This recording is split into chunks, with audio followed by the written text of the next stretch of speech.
Pope Francis, the man who came from the end of the world to transform the heart of the Church. He came from the end of the world to shake the structures of a millennial institution. A man who renounced the luxuries of the Vatican and shocked cardinals by washing prisoners' feet. What the Church tried for centuries to hide about the true meaning of humility, this man revealed in just one gesture. Pope Francis, the first Latin American pontiff in history, surprised the world by declaring, "Who am I to judge?" A phrase that revolutionized dialogue with those who felt excluded by the Church. He confronted the Italian mafia, challenged the Vatican banking system, and survived serious surgery that few know almost led to his death. The extraordinary story you never heard about the man who abandoned the papal throne for a simple wooden chair. Get ready to know the secrets and trials of the man who came from the end of the world to transform the heart of the Church. In the outskirts of Buenos Aires, among the humble neighborhoods of the Argentine capital, a young Jorge Mario Bergoglio walked observing the social inequalities that would forever mark his vision of the Church. Born on December 17, 1936, the son of Italian immigrants who fled fascism, Jorge grew up in a modest environment, but full of values. His father Mario, a railway worker, and his mother Regina, a housewife, transmitted to him a practical faith based on hard work and solidarity. What few know is that at 17, Jorge suffered a severe lung infection that almost took his life. During emergency surgery to remove part of his right lung, the young man experienced what he would later describe as his first great encounter with human suffering and the fragility of life. This near-death experience would profoundly shape his understanding of human vulnerability and the Church's role as a field hospital. Against all his family's expectations, especially his grandmother Rosa, who exerted a profound spiritual influence on his life, young Bergoglio did not follow the traditional path. He graduated as a chemical technician and worked in a laboratory before feeling the call to religious vocation. The decisive moment came at 21, when, walking to a spring confession, he felt an overwhelming presence that led him to completely change the course of his life. What many don't know is that Jorge initially hesitated to follow the Jesuit vocation. For months, he struggled internally against this calling, until a mystical experience during a Mass made him surrender to what would be his destiny. On March 11, 1958, he joined the Society of Jesus, known for its rigorous intellectual discipline and absolute obedience to the Pope. Bergoglio's formative years were marked by a politically turbulent Argentina. While studying humanities in Santiago, Chile, theology and philosophy in Buenos Aires, the country faced military coups, economic instability, and growing social inequality. These elements formed in the young Jesuit an acute political consciousness and a deep concern for social justice that would later define his papacy. On December 13, 1969, Jorge Mario Bergoglio was ordained a priest by Archbishop Ramon José Castellano. What few imagined was that this priest of humble origin, son of immigrants, would face one of the darkest periods in Argentine history and emerge as a figure of national reconciliation. At 36, Bergoglio became provincial of the Jesuits in Argentina, assuming leadership of the order during the military dictatorship. This period generated controversies that still divide opinions today. While some accuse him of not having done enough to protect priests persecuted by the regime, others testify how he secretly helped many people escape, hiding them in church properties and providing false documents so they could flee the country. What remains in the secret archives of the Society of Jesus are records of how the young provincial risked his own life to save dozens of people during the military regime. In clandestine meetings with the military, Bergoglio negotiated the release of political prisoners, using his charisma and diplomatic skills to convince even the hardest officials. After his period as provincial, Bergoglio returned to studies and pastoral work. His experience with the poorest in the Villas Miserias slums of Buenos Aires forged in him a spirituality deeply rooted in people's concrete needs. Unlike other Latin American theologians, Bergoglio developed what would later be known as theology of the people, an approach that values popular religiosity and the wisdom of the simple. In 1992, Pope John Paul II appointed him Auxiliary Bishop of Buenos Aires, and in 1998, Archbishop of the same archdiocese. It was during this period that the future pope developed his vision of a church going forth, which does not wait for people to come to it, but goes to meet them in existential peripheries. Surprisingly, as Archbishop, Bergoglio already showed signs of simplicity that would characterize his papacy. He refused to live in the episcopal palace, preferring a simple apartment, gave up the official car to use public transportation, and cooked his own meals. On February 11, 2013, the Catholic world was shaken by an unprecedented announcement.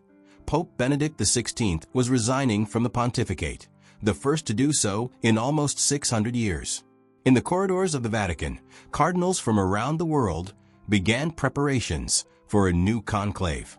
Among them, Argentine Cardinal Jorge Mario Bergoglio, who at 76 had bought a round-trip ticket to Rome, certain that he would return to Buenos Aires to continue his work and eventually retire. What nobody knew is that during the previous conclave in 2005, Bergoglio had already finished second in the vote that elected Joseph Ratzinger as Pope Benedict XVI. At the time, the Argentine cardinal begged his colleagues not to vote for him, demonstrating a genuine reluctance to assume the Church's highest role. This humility, far from being staged, reflected his deep belief that leadership is service, not privilege. In the days leading up to the 2013 conclave, Bergoglio prepared himself spiritually, but without any expectation of being elected. According to confidential reports from cardinals present, during the general congregations that preceded the conclave, the Argentine cardinal gave an impactful speech of just 4 minutes about the need for the Church to go out of itself and into existential peripheries. This brief speech, delivered in simple Spanish without any rhetorical pretension, made such a profound impression that many cardinals recognized they're the profile of the leader the Church needed at that historical moment. The conclave began on March 12, 2013. What few know is that Bergoglio took to the Sistine Chapel only a small suitcase, confident that he would soon return to Argentina. However, as the voting progressed, his name gained strength. According to later accounts, the cardinal seated next to Bergoglio noticed how his hands trembled as the votes in his favor increased with each scrutiny. In the afternoon of March 13th, after only 5 votes, white smoke emerged from the chimney of the Sistine Chapel. Cardinal Protodeacon Jean-Louis Tauran appeared on the central balcony of St. Peter's Basilica and announced in Latin, "Habemus Papam," "We have a pope," and then pronounced the name that would change the course of the Catholic Church, Jorge Mario Bergoglio, que sibi nomen imposit Franciscum, Jorge Mario Bergoglio, who chose for himself the name of Francis. The choice of name shocked everyone. Never before in church history had a pope chosen the name Francis in honor of the Saint of Assisi, known for his radical poverty and love for creation. Later, the Pope himself would reveal that the inspiration came from Brazilian Cardinal Claudio Hummes who, after embracing him following his election, whispered in his ear, "Don't forget the poor." In that moment, Bergoglio thought of Francis of Assisi and decided this would be his name as Pope. The new pontiff's first gestures surprised the world. He refused to wear the traditional elaborate vestments, opting for a simple white cassock. He dispensed with the papal red shoes, keeping his old black shoes. And at the moment of his presentation to the crowd in St. Peter's Square, before giving the traditional blessing, he bowed and asked the people to pray for him, a symbolic inversion of hierarchy that would define his pontificate. What few witnessed were the dramatic moments inside the Vatican right after his election, when the new pope should have been taken in a luxury car to the Santa Marta house, where he would stay temporarily before moving to the Apostolic Palace. Francis refused the privilege and took the same bus that transported the other cardinals. That same night, he personally called to cancel his newspaper subscription in Buenos Aires and pay his bill at the hotel where he had stayed before the conclave.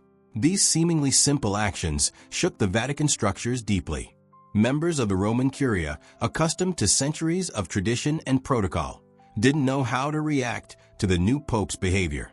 When Francis decided not to move to the luxurious papal apartment in the Apostolic Palace, preferring to remain in the modest Santa Marta house, where he could have community meals and maintain contact with ordinary people. Many interpreted it as an implicit criticism of the isolation in which previous popes lived. The world watched stunned when just 2 weeks after his election, on Holy Thursday 2013, Pope Francis knelt before 12 young inmates at Casal del Marmo prison in Rome, including women and Muslims, and washed, kissed, and dried their feet. This gesture, which broke with centuries of papal tradition, sent a clear and powerful message about the kind of church Francis desired. A serving church that goes to the peripheries, that touches the wounds of the excluded. What the world press did not capture were the silent tears of one of the young Muslim prisoners, who later confided to a guard, "Today, I felt that I am a human being." This symbolic gesture by Francis transcended religions and cultural barriers, setting the tone for a pontificate marked by concrete actions more than doctrinal pronouncements. In the following months, the world discovered a pope who rejected privileges.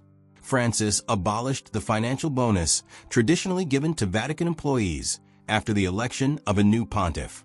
He dispensed with a golden papal throne in favor of a simple white chair.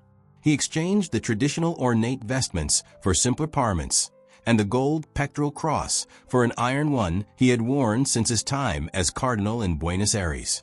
What remained hidden from public view were the nights when Francis, disguised as a simple priest, would leave the Vatican with his friend and papal almoner, Cardinal Konrad Krajewski, to distribute food, blankets, and words of comfort to the homeless sleeping around St. Peter's Square.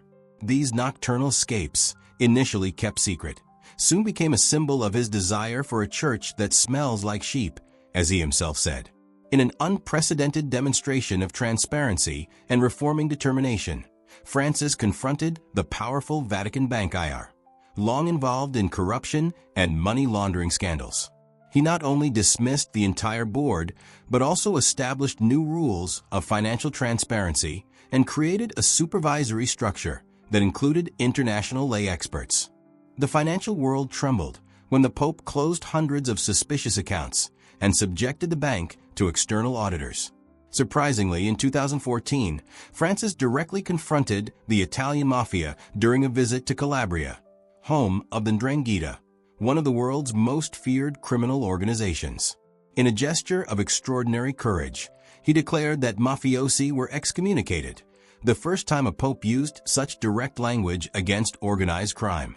The threat was so real that Italian security authorities later revealed that Francis was placed under special protection due to risks of mafia retaliation. One of the most electrifying moments of the early pontificate occurred during World Youth Day in Rio de Janeiro in 2013.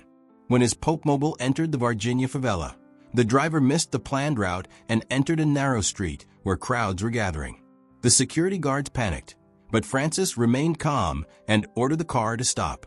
He got out and walked among the crowd, embracing children, the elderly, and the sick, demonstrating absolute trust in the people and defying all security protocols. What few realized was how Francis revolutionized papal communication.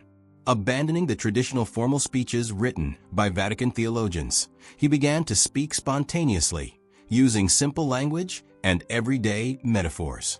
His morning homilies at Santa Marta House became legendary for their simplicity and depth.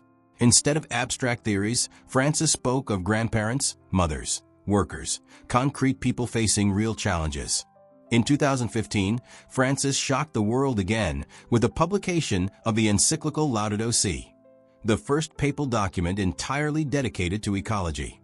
In this revolutionary text, he not only denounced the environmental crisis, but directly connected it to social justice, arguing that we cannot address environmental degradation without confronting poverty and inequality.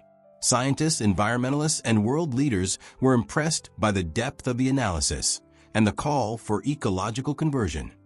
On March 13, 2015, Francis surprised the world once again by announcing an extraordinary Jubilee of Mercy, a holy year dedicated to the central theme of his pontificate, God's infinite mercy. What many did not immediately understand was that this was not just a liturgical event, but a profound declaration about the direction the Pope desired for the Church, a community less concerned with rules and more focused on the merciful embrace of the wounded and marginalized. The symbolic moment that defined this jubilee occurred when Francis pushed with his own hands the heavy holy doors of St. Peter's Basilica, traditionally walled up between jubilee years. Beyond the ritual gesture was the clear message: the doors of the church must always be open for everyone. In the following weeks, the Pope personally opened holy doors in unexpected places: a homeless shelter, a prison, and a pediatric hospital, signaling that divine mercy especially reaches the most vulnerable. What remained hidden from the media spotlight were the Pope's tears when, during a visit to an Italian prison, an inmate asked him, "Holy Father, can God forgive someone like me?" Francis, visibly moved, embraced the man and replied, "If I, who am just a man, can embrace and forgive you, imagine what God, who is Father, can do." This encounter, reported only by witnesses present, illustrates the Pope's deep conviction that no one is beyond the reach of divine mercy. In 2016, Francis published the Apostolic Exhortation Amoris Laetitia, The Joy of Love, a document that provoked heated debates within the Church. The controversy centered mainly on a footnote that opened the possibility, in specific cases and after careful pastoral discernment, for divorced people in second unions to receive the sacraments. What many critics did not understand was that Francis was not altering doctrine, but applying the principle of pastoral gradualism, the idea that people progressively walk toward the evangelical ideal. What shook more conservative sectors of the Church was Francis's method for reaching these conclusions: a synodal process that involved 2 assemblies of the Synod of Bishops, consultations with lay faithful around the world, and dozens of preparatory conferences. This revolutionary approach to decision-making, based on listening and collective discernment, represented a profound change in ecclesial governance, traditionally more centralized and hierarchical. In 2018, the world witnessed one of the most painful moments of the pontificate when the sexual abuse scandal in Chile erupted. Initially, Francis defended Bishop Juan Barros, accused of covering up abuses, stating there was no evidence against him. What was not known then was the deep remorse that the Pope would experience afterward. In an unprecedented gesture, Francis publicly admitted his mistake, asked forgiveness from the victims, and summoned all Chilean bishops to Rome, where he accepted the resignation of several of them, including Barros. This episode revealed a fundamental aspect of Francis's personality: his capacity to recognize mistakes and change his position. After this crisis, the Pope drastically intensified the fight against abuses in the Church, eliminating pontifical secrecy for sexual abuse cases, making it mandatory to report cases to civil authorities, and establishing stricter procedures for investigation and punishment of the guilty. The historic document Vos Estis Lux Mundi, You Are the Light of the World, published in 2019, finally established mechanisms to hold even cardinals and bishops accountable for covering up abuses. In 2019, the world followed the Synod for the Amazon, where ecological, indigenous, and pastoral issues intertwined. What few noticed was how Francis challenged ecclesiastical Eurocentrism by giving voice to indigenous leaders within the Vatican and allowing native rituals to be performed in sacred spaces. The image of a Pachamama, Mother Earth, statue in the Vatican gardens generated strong conservative reactions, but signaled the Pope's openness to intercultural dialogue and recognition of the wisdom of indigenous peoples. During these years, Francis faced growing internal opposition. Prominent cardinals publicly questioned his decisions, ultra-conservative Catholic websites accused him of heresy, and even a former apostolic nuncio, Archbishop Carlo Maria Vigano, called for his resignation. What impressed observers was the serenity with which the Pope faced these criticisms, rarely responding directly and keeping focused on his reform program. When the COVID-19 pandemic hit the world in 2020, an impressive image captured the essence of this pontificate: Pope Francis walking alone in the rain through a completely empty St. Peter's Square toward the altar for an extraordinary Urbi et Orbi blessing. This powerful scene, broadcast to billions of people, became a symbol of global loneliness and suffering, but also of the Church's constant presence alongside humanity in its darkest moments. What few know is that Francis insisted on performing this ceremony against the advice of doctors and advisors, concerned about his health, considering his advanced age and the partial removal of a lung in his youth. If people cannot come to church, the church must go to the people, the Pope reportedly said, according to Vatican staff. During that historic ceremony, his words resonated with special intensity. We realize that we are all in the same boat, all fragile and disoriented, but at the same time important and necessary, all called to row together. The pandemic accelerated a process that was already underway in Francis's pontificate, the use of digital media to reach the faithful. What began as a necessity became a revolution in papal communication, with millions of people daily following the masses broadcast live from Santa Marta House. In an unprecedented gesture, the Pope granted indulgences through online transmissions and blessed the world virtually, adapting secular practices to the extraordinary circumstances of the moment. In 2021, the world was surprised by the news that Francis would undergo delicate intestinal surgery. What did not come to public attention was the real severity of the situation, with the Pope facing post-operative complications that, according to close sources, almost cost him his life. During his recovery at Gemelli Hospital in Rome, Francis insisted on continuing to work, receiving documents, and holding some audiences from his hospital room, demonstrating extraordinary determination to fulfill his mission despite physical limitations. When war broke out in Ukraine in February 2022, Francis adopted a stance that bewildered many political observers. Instead of explicitly condemning only Russia, the Pope chose to denounce what he called the perverse logic of weapons and the globalization of indifference that allowed the escalation of the conflict. This approach generated criticism from both sides, but reflected Francis's view on the complexity of the causes of modern conflicts, often fueled by economic and geopolitical interests that transcend simplistic narratives. What remained confidential were the numerous diplomatic initiatives that the Vatican, under the Pope's direct guidance, undertook behind the scenes to facilitate prisoner exchanges, humanitarian corridors, and peace negotiations. Vatican diplomats worked tirelessly on various fronts, demonstrating the unique role that the Holy See can play as a moral actor in the international arena.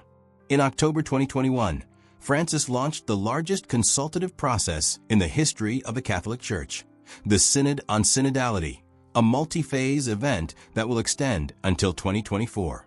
What many did not realize was the audacity of this initiative, which essentially proposes to transform how the Church makes decisions, moving from a top-down hierarchical model to a more participatory and horizontal process, where all the baptized have a voice. This proposal represents one of the most profound structural reforms of the Church in centuries. The synodal process revealed tensions within the global Church. While Episcopal conferences from Germany, Belgium, and parts of Latin America enthusiastically embraced the call for a more participative and inclusive Church, openly discussing issues such as the ordination of women to the diaconate and the blessing of same-sex couples, other regions, especially from Africa and Eastern Europe, expressed concerns about possible doctrinal deviations. Francis navigated these turbulent waters with caution, reiterating the importance of unity in diversity. In 2023, Francis surprised the world again by inviting not only bishops, but also laypeople, including women, to participate with voting rights in the Assembly of the Synod of Bishops in Rome. This decision, seemingly technical, represents a silent revolution in ecclesiastical governance, a concrete step toward a church where authority is exercised in a more collegial and representative manner. During these years of illness and global crises, rumors about a possible resignation from Francis repeatedly circulated. What few observed was how the Pope transformed the physical limitations of age into a powerful message about the value and dignity of the elderly and sick in a society that tends to discard them. Using a wheelchair at public events and occasionally leaning on a cane, Francis witnessed, with his own body, the theology of fragility that he frequently preached. As we contemplate the extraordinary journey of the man who came from the end of the world to transform the heart of the Church, we are invited to reflect on the deeper meaning of Francis's legacy for our time. In a world marked by extreme polarization, the Pope has been a consistent voice for building bridges, not walls, for dialogue, not confrontation, for inclusion, not exclusion. His insistence on a culture of encounter represents a necessary antidote to growing social fragmentation. What makes Francis truly revolutionary is not so much the content of his teachings, which remain firmly rooted in Catholic tradition, but his pastoral approach and leadership style. He constantly reminds us that Christian truth is not primarily a set of abstract doctrines, but a personal encounter with the living Christ who calls us to continuous conversion.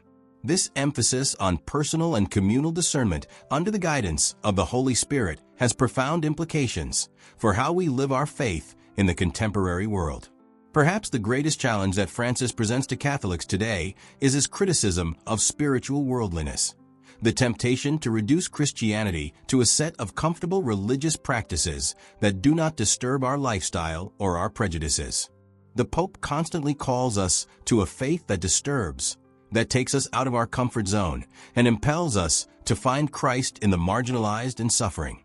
This call to pastoral conversion is not just for the church hierarchy, but for every baptized person. The image of the field hospital that Francis frequently evokes to describe the church perfectly summarizes his vision, a community that does not wait for the wounded to come to it, but goes to meet them where they are, offering healing and hope amid life's battlefields. This metaphor invites us to think not so much about defending the church against the world, but about how the church can better serve a wounded world. Francis's critics, both on the right and left of the ecclesial spectrum, often fail to understand the deep coherence internal to his thought and action. He is not simply an institutional reformer or a social activist disguised as Pope. Francis is fundamentally a pastor and a mystic whose vision of reform is rooted in a profound personal experience of God's merciful love and in the continuous discernment of the signs of the times in light of the gospel. As we reflect on the meaning of Francis's pontificate for our own faith journey, we are called to ask the difficult questions. How are we responding to his call for a church going forth? In what ways do we remain trapped in a self-referential religiosity that does not reflect the joy of the gospel? How can we, in our own lives and communities, more fully embody God's mercy that is at the center of Francis's message? Ultimately, Francis's most enduring legacy may not be in the institutional reforms he initiated or the documents he wrote, but in how he changed our imagination about what it means to be church in the 21st century. He has offered us not just a theology, but a lived spirituality that integrates faith and justice, prayer and action, contemplation and commitment.